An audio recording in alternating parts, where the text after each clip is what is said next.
L'Union soviétique, éternel opposant des États-Unis durant la guerre froide. C'était la nation la plus vaste au monde. Les témoignages d'apparitions d'ovnis s'y comptent par milliers. Mais le régime soviétique était connu pour son culte du secret. L'URSS et la Chine avaient de bonnes raisons de ne pas exposer leur point de vue sur les extraterrestres à leurs citoyens. Plusieurs rencontres auraient pu avoir des conséquences catastrophiques dans le monde entier. Derrière le rideau de fer, nous allons revivre quelques-unes des plus grandes affaires de rencontres extraterrestres en Russie. Bienvenue dans Alien Files. La machine est en marche. Des dossiers restés confidentiels pendant des décennies et décrivant des manifestations extraterrestres ont été rendus publics. Nous allons révéler le contenu de ces documents et découvrir ce que le gouvernement américain voulait cacher. C'est à suivre dans Alien Files, l'émission qui perce les plus grands secrets de la planète Terre. Dalnegorsk, 29 janvier 1986. À des milliers de kilomètres de Moscou, cette petite ville minière va être témoin d'un incident qui va attiser la curiosité de toute la communauté ufologique. Des centaines de témoins voient une boule de feu traverser le ciel et s'écraser sur une montagne. Les médias sont informés de cet incident qui se propage très vite au-delà des frontières et va lever le voile sur des décennies de secrets absolus imposés par le pouvoir soviétique sur ce sujet. Dossier déclassifié, le Roswell russe. La foule s'amasse rapidement autour du site du crash. L'objet a creusé un cratère de 3 mètres de diamètre, entouré d'une multitude de petits débris métalliques. Les autorités gouvernementales arrivent sur place et en prélèvent quelques échantillons, immédiatement envoyés entre les mains des meilleurs scientifiques de l'Union soviétique. Leurs analyses sont stupéfiantes. Ces débris métalliques ne ressemblent en rien à ce qui a pu être observé jusque-là.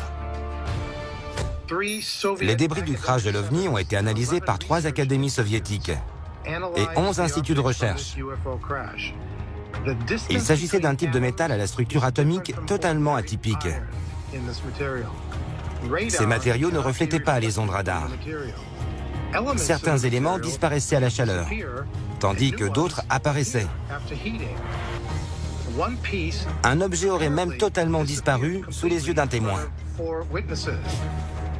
Une caractéristique en particulier intrigue les chercheurs.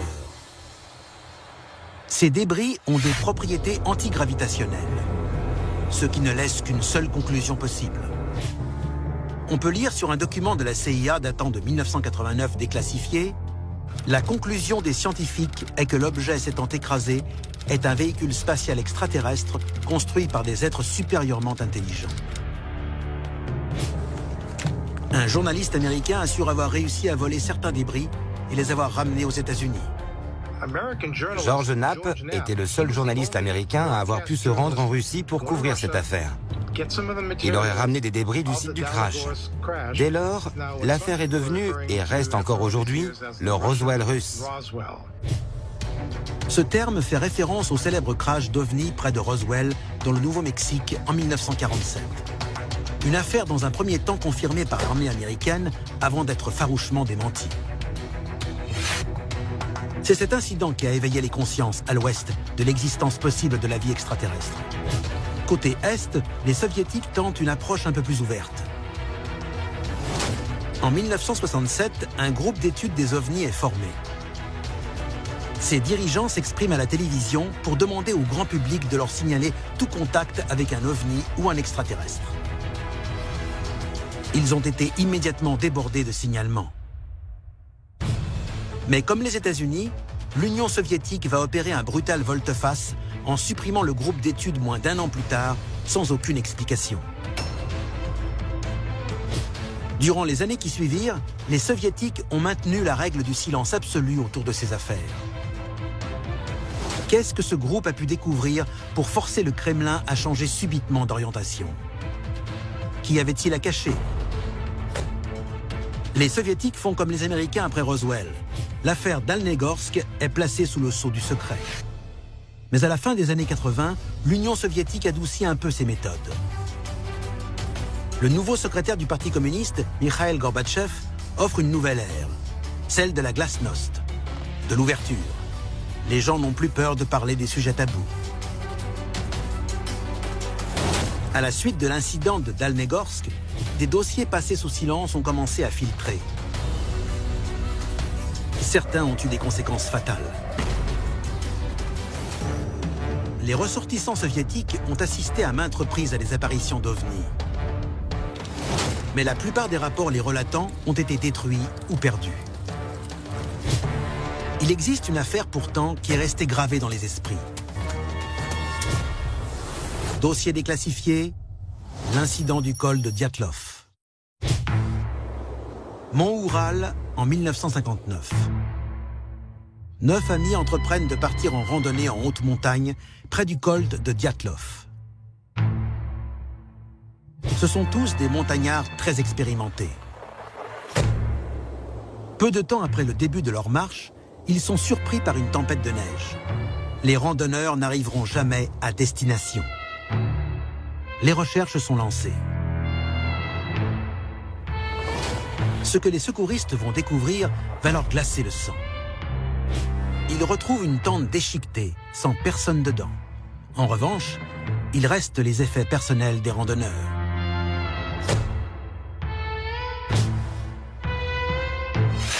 Après un examen détaillé, les secouristes constatent que la toile de tente a été coupée de l'intérieur.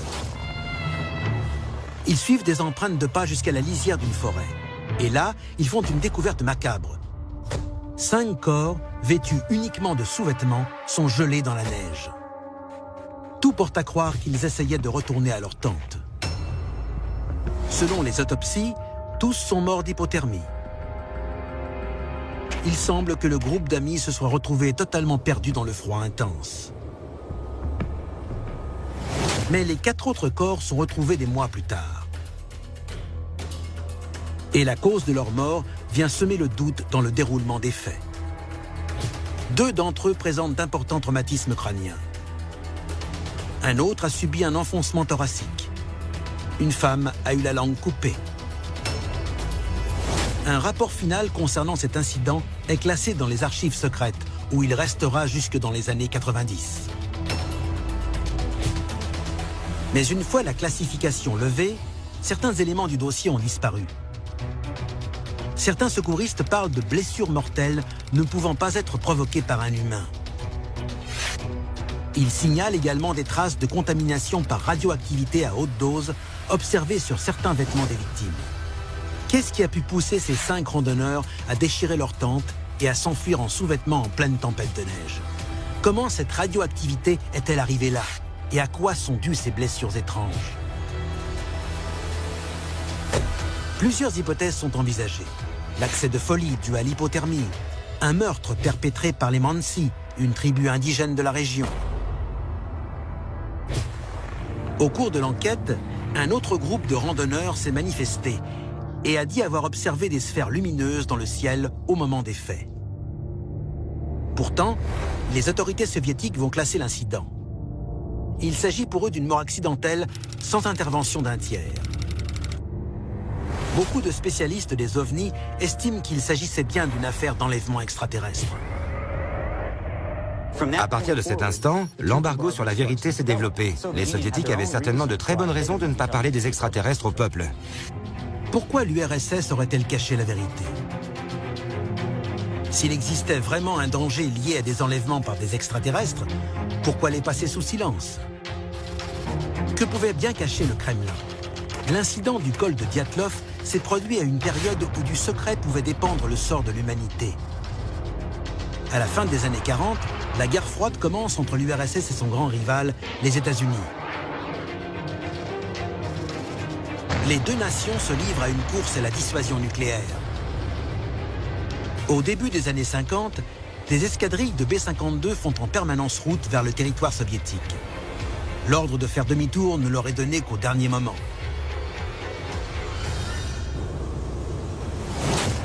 Afin de contrer cette menace, les soviétiques déploient un vaste réseau de radars permettant de détecter toute incursion.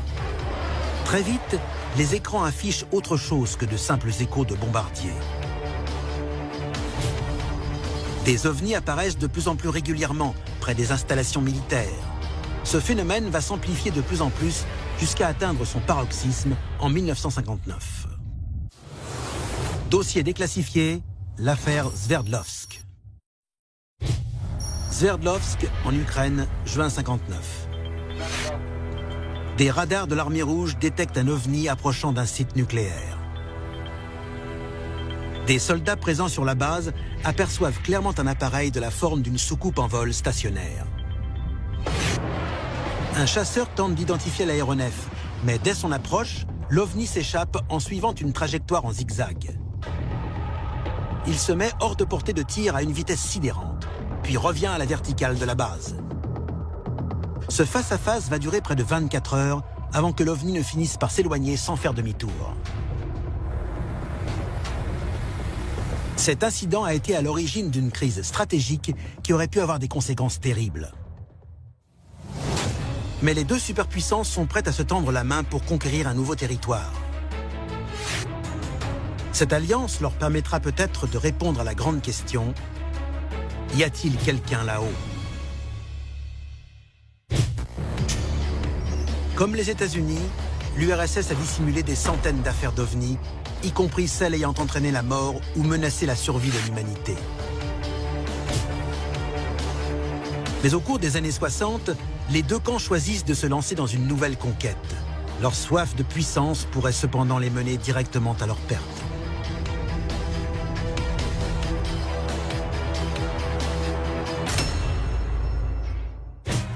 We choose to go to the moon.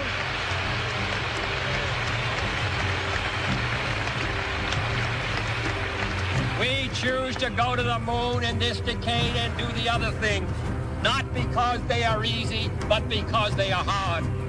Because that goal will serve to organize and measure the best of our energies and skills. En 1961, John Kennedy annonce à l'Amérique son intention d'envoyer un homme sur la Lune. D'un point de vue stratégique, il cherche à doubler l'URSS dans la course à la conquête spatiale. Mais certains experts estiment que la mission lunaire avait un autre objectif que la fierté nationale.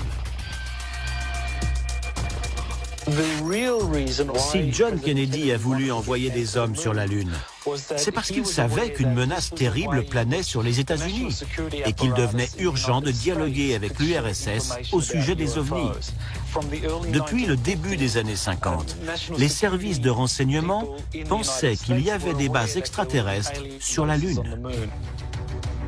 John Kennedy sait que les Soviétiques ont eux aussi leur dossier secret sur les activités extraterrestres, et même qu'ils détiennent probablement un ovni dans leur base secrète de Kapustin Yar. Mais la CIA cache même au président les informations les plus sensibles. John Kennedy réalise que l'avenir de l'humanité est menacé. Il faut agir vite pour éviter que la Lune tombe entre les mains ennemies, humaines ou autres. Il décide de lancer le programme Apollo et force la CIA à lui communiquer les dossiers concernant les ovnis. Ce qu'il ignore, c'est que Nikita Khrouchtchev, lui aussi, a les mêmes préoccupations et que les deux rivaux s'apprêtent à se tendre la main. Le 12 novembre 1963, le dirigeant soviétique accepte d'unir les forces de l'URSS et des États-Unis pour lancer le programme de mission lunaire. Une partie de cet accord repose sur le partage d'informations classifiées détenues par les deux camps et portant essentiellement sur des observations d'ovnis. 10 jours seulement après la signature de cet accord, l'impensable se produit. John Kennedy est assassiné à Dallas. Moins d'un an plus tard, Nikita Khrouchtchev quitte le Kremlin.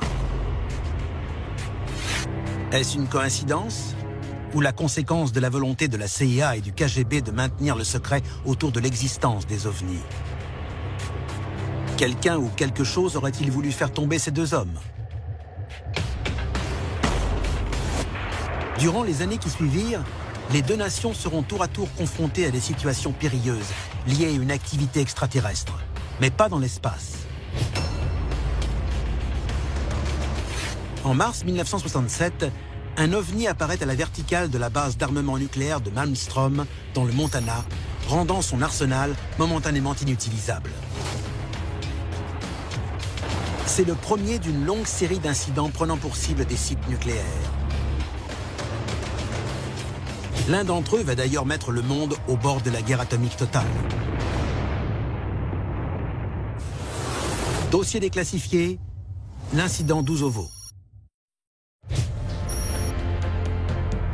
Le 4 octobre 1982, à Usovo, des témoins observent d'étranges lumières dans le ciel, près d'une base de missiles nucléaires. Elles se déplacent d'avant en arrière à une vitesse ahurissante. Tout à coup, les voyants de la salle de contrôle se mettent à s'animer. Dans son rapport, le major Davidovich Kataman déclarera qu'il a observé des illuminations spontanées de tous les écrans. Les codes de lancement des missiles sont mystérieusement entrés. Le compte à rebours commence. Pendant 15 secondes interminables, le personnel du site observe impuissant la fin du monde se profiler.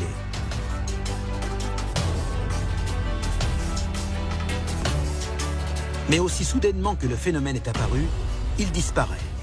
Et les lumières à l'extérieur disparaissent à l'horizon.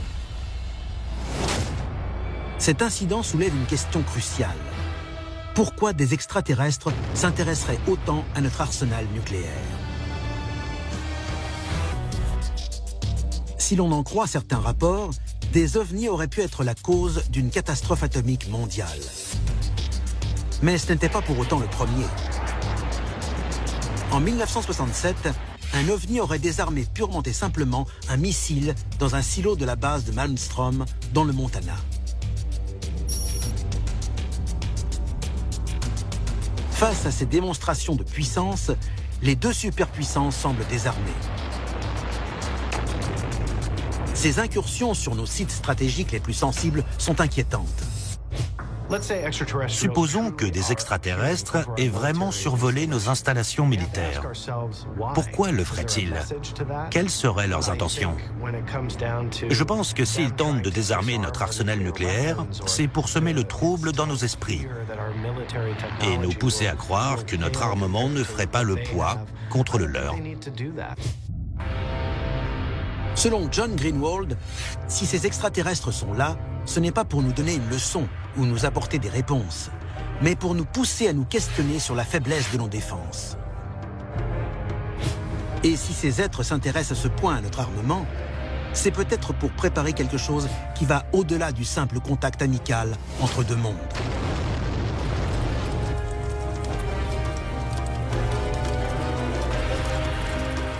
C'était Alien Files, l'émission qui perce les plus grands secrets de la planète Terre.